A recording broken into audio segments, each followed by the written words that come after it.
Hi ladies, welcome to Orpnimi. This is Saratova Best. I want to talk this week about a victim mentality, and I'm going to tell you the truth to be very transparent. I struggle with the techie stuff every week as I'm doing the video, and just now I asked myself, am I taking on a victim mentality and making it more difficult for myself, determined to make it hard so I can be a victim? And I didn't yet come up with the answer. It's a 5-second old question, but it's interesting to ponder. So why am I talking about victim mentality? First of all, it's the talk of the day in the world. Second of all, it's the parsha that we're in. We are reading the parsha in the book of Shmos of Vayakel Pekudei. And it's concluding everything about the book of Shmos, which is a book which brings us down into Gullus, into the darkness, shows us that we're being brought into slavery, into victim mentality as we begin the book of Shmos.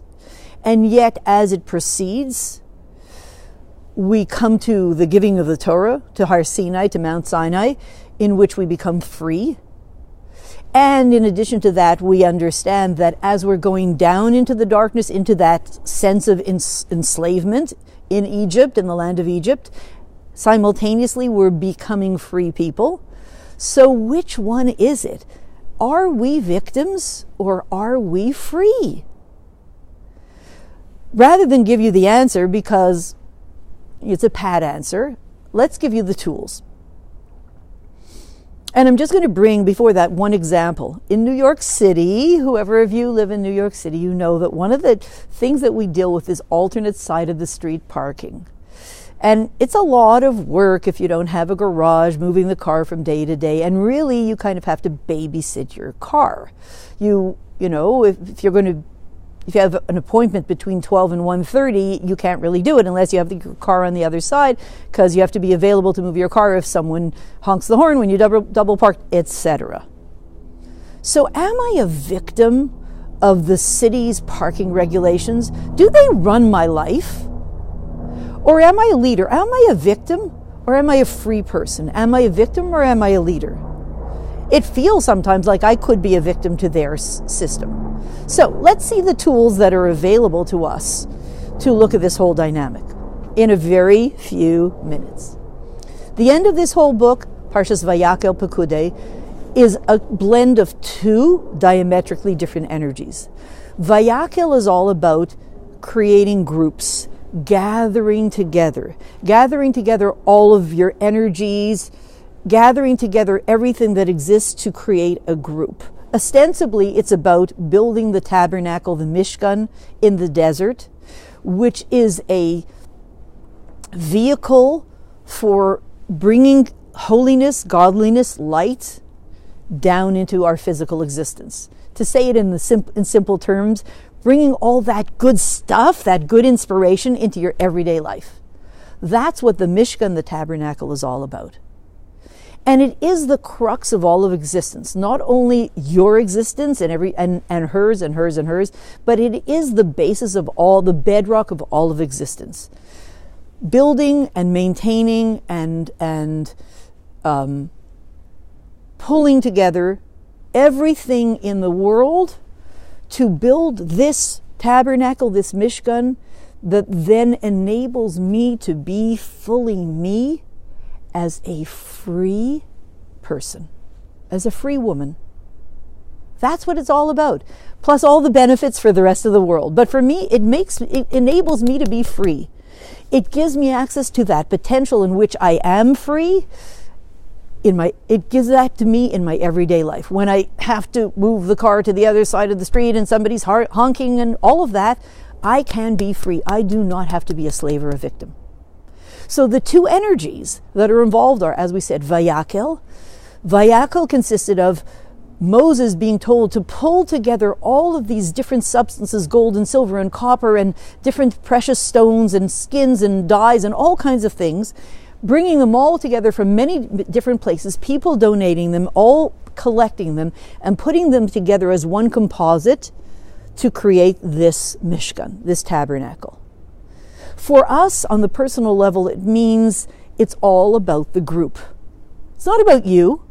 The focus there is, it's not about you, it's about the group mentality, about what you become within a group. Okay, I knew it, so I'm supposed to give up my identity and be faceless and just be part of groups, and who I want to be and what I care for is worth nothing, right? I knew she was going to say that.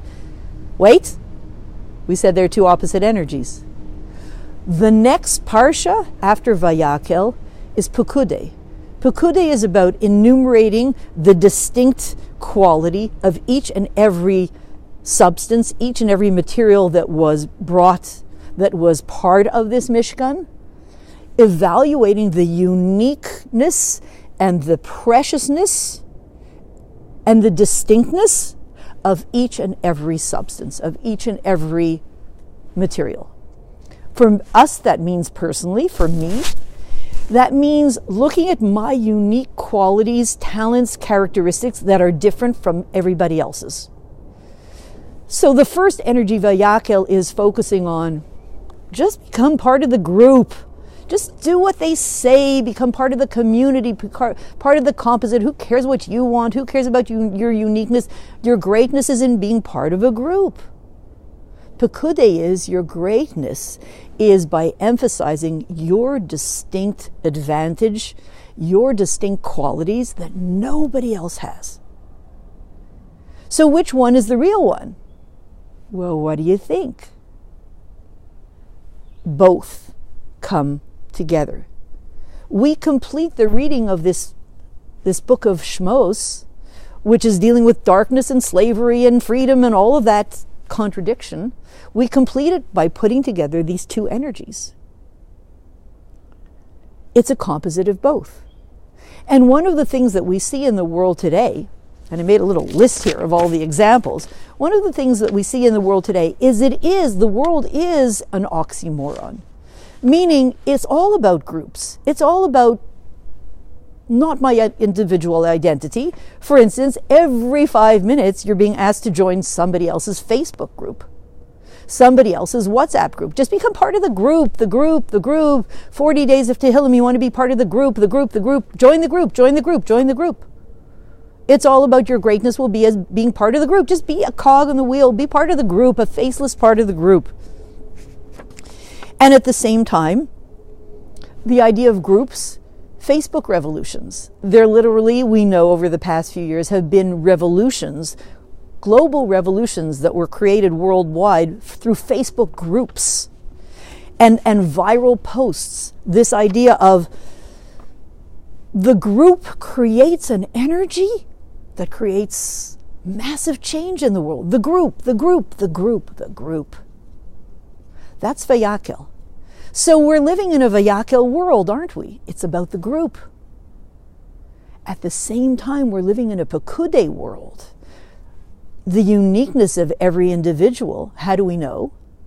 Because not only are you being asked to join a Facebook group, everybody and his uncle, her aunt, are creating Facebook groups. You can have your own Facebook group. Everyone else is. You might as well. You can create your own WhatsApp group.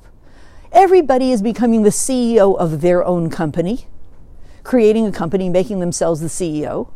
Everybody is becoming a global leader, creating a revolution by having their post go viral, by creating a movement online from their backyard, from their living room, from their kitchen.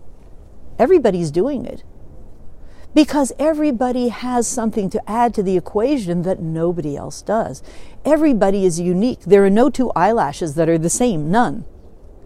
There are obviously no two people that are the same. Your uniqueness is what illuminates the world. That's Pekudei.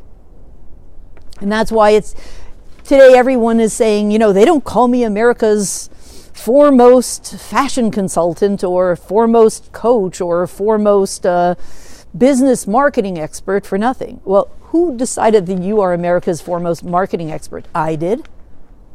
I have something that nobody else has. So both of these energies are absolutely potent and happening today in the world because that is the flavor of the time. Which one is right? Remember the old days of it's either that or that, either that's right or that's right? Ladies, give it up. The old days of it's either that or that, it's got to be one or the other, over. We're entering an era, and we're well into that era, in which everything is a blend, a mélange, a combination of two opposite energies. If you're Jewish, you're used to that. That's just the way you live. Two opposite energies going on at the same time. So you're in the right place at the right time, the right generation, the right energies. So to bring it all back to, am I a victim? Or am I a free person? Am I a leader? Am I a victim? You know, all day long, click, click, click, WhatsApp groups. Just last week I was at some kind of a crafts course, and the teacher had her phone clicking with all her WhatsApps the whole time, and it was really hard to concentrate. So am I a victim of everybody's WhatsApp posts? You know, 3 a.m. somebody decides they're going to send me a video of, I don't know, the policeman giving out a ticket. Leave me alone. Am I a victim? Because everybody's got all this stuff going on, and I'm part of the group, and I have to check all my WhatsApp posts, and they don't care about me. They just want to send me their stuff. Am I a victim? Or am I a leader? As a leader, I can be the one who sends the posts. I can also turn off my phone. I can turn off the clicks.